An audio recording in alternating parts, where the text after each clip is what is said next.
What's up, ladies and gents? Welcome back to Resurrection Reviews. Today we are going to be reviewing the great film by Tobe Hooper, Poltergeist.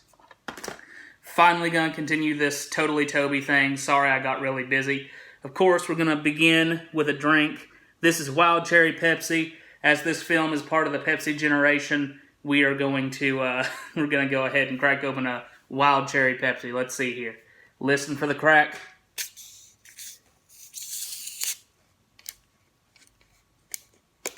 That was not very dramatic.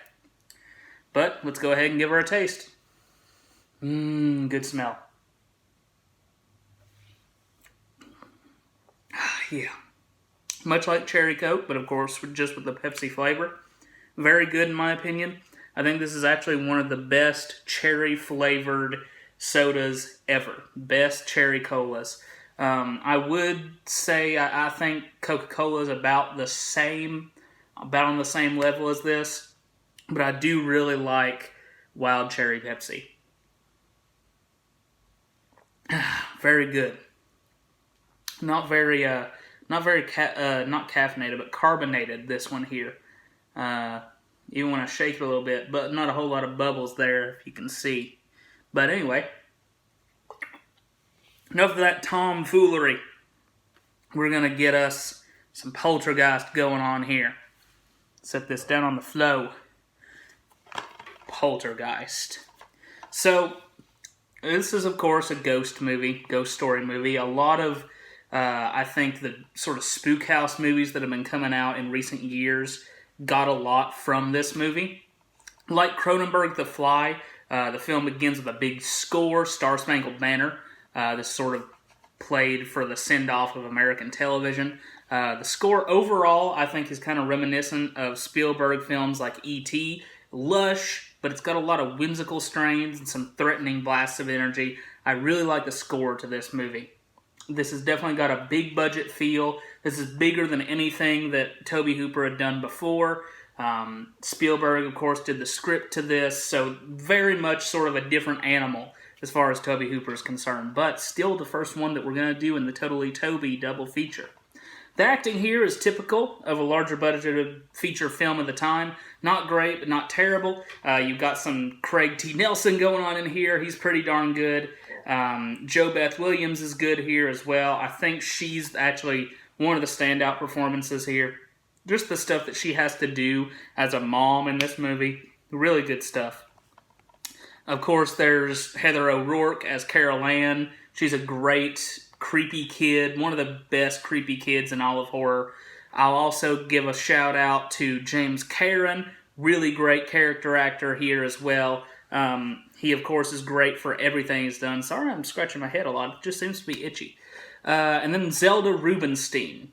Of course, one of the most memorable parts of the movie, one of the most memorable character actors, I think, of her sort of little oeuvre. A very small person, but a very big performance from this small person. I really like that. I really, really like her in this movie.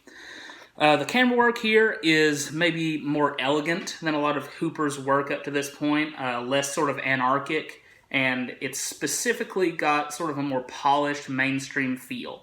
The cinematographer is Matthew F. Leonetti. He shot Fast Times at Ridgemont High, among another bunch of movies. He doesn't really work a lot in horror, but I think he does really well here.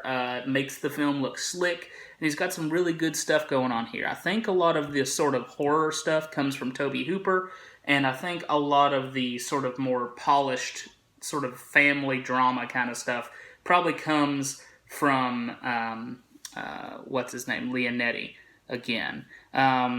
I think that's probably his contribution, is sort of shooting these family scenes. That's sort of his sort of polished look adds to that. The special effects in Poltergeist mostly hold up. They've got a few exceptions, though.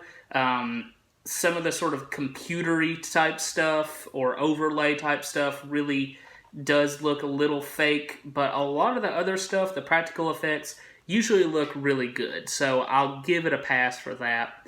They are pretty innovative for their time, and the editing and camera work needed to give them life is pretty appreciable. Again, Leonetti does a really good job here. The writing here is pretty superb. The dialogue is very natural, as is par for the course for Spielberg. The characters are mostly believable, and most of all, they're lovable. That's one of the great things that Spielberg has going for him, I think. Every movie he's got lovable people there. Really great stuff. We love the family. We love the paranormal investigators. We especially love the children. And I do find some of the characters make profoundly stupid decisions, both personally and sort of in light of their situations, but that doesn't really change much of their likability. I think overall just really good characters here. As for any kind of analysis of the film, familial love is sort of at the center. Core family values are the focus, and the family is certainly tested, and they have to sort of reject some of those values at one point. But what's great is, in the end, it turns out that the Zelda Rubinstein character, who has sort of made them forsake some of those family values, those sort of traditional American, I'm going to go ahead and say it, Christian family values, she's sort of had them give that up, and yet, in the end, it didn't really do much. They give that up for a short amount of time, and it's only when they finally get all back together that anything actually is solved. Zelda Rubinstein pronounces the house clean, and yet it's still there, showing that sort of her approach to things. She seems like she's got everything going on right. She seems like she's in control. Ultimately, this is upholding that family values thing. The Diane character, played by what's her name? I just said it. I'm gonna scroll through my notes here real quick. Jo Beth Williams. Jo Beth Williams' character even prays near the end of the movie. It's a strained, quick prayer, but it is a prayer after all. And ultimately, I think this movie actually does have some kind of hope near the end of it. It's got a lot of terrible stuff. The family is absolutely broken by the end of that ordeal. They're having to live in a motel. They're throwing the TV outside because they can't deal with living with it. But ultimately, because this drove them together, they're more of a cohesive unit. The father is more present. The mother has really had this motherly instinct come out that has bound them together. The kids are binding together more than they had in the past. It's ultimately a movie about families getting back together, being broken and then being put back together. That's a big thing in a lot of Spielberg's movies, but especially here. As far as whether Tobe Hooper directed this or Steven Spielberg directed this, I think it is about 50-50. All the horror stuff, in my opinion, is Tobe Hooper. And it's 100% like Tobe Hooper's style. The stuff gets more anarchic and gets more crazy and off the wall. Even the camera work gets a little off the wall at some points. There's stuff that is sort of typical Spielberg, but there's stuff that's also typical Tobe Hooper. I think most of the great scenes here are directed by Tobe Hooper. There's probably some stuff here that was directed by Spielberg. I mean, he was on the set, he was a producer, he was a writer. He had a huge influence on this movie. But I still think that Tobe Hooper deserves the credit, especially for the scary sequences here. This is a really good movie. I didn't like it much before I watched it again this time around. This is probably the third or fourth time I've watched it, and I've started to come around to it. I really enjoyed this. I've found a lot more to like about it in general. Well written, well directed, really good cinematography and special effects. Pretty creepy, got some scary sequences there.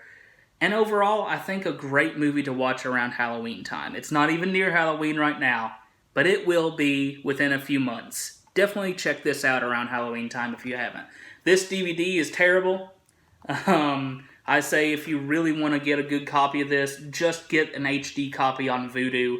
That's what I have along with this. I transferred this into Vudu and got the HDX. just get that. This is fine. Not a really great DVD. Got an okay transfer. Got some okay sound. Pretty standard for DVD. But the special features suck. There's no commentary. The special features here are just on the world of poltergeists. Not the movie, but the world of poltergeists in quote-unquote real life. So, a lot of weird stuff, but great movie. Not a great DVD release. The best reason to get this DVD, by the way, is just because the cover art is so cool on this slipcase, and I don't even think you can find it anymore. It was from Walmart, and I think they're all gone. But, yeah. I've got it anyway. Anyway, thank you guys for watching. Rock on. If you like, subscribe. Talk to you later. Gonna send you off on one big slurp of Pepsi.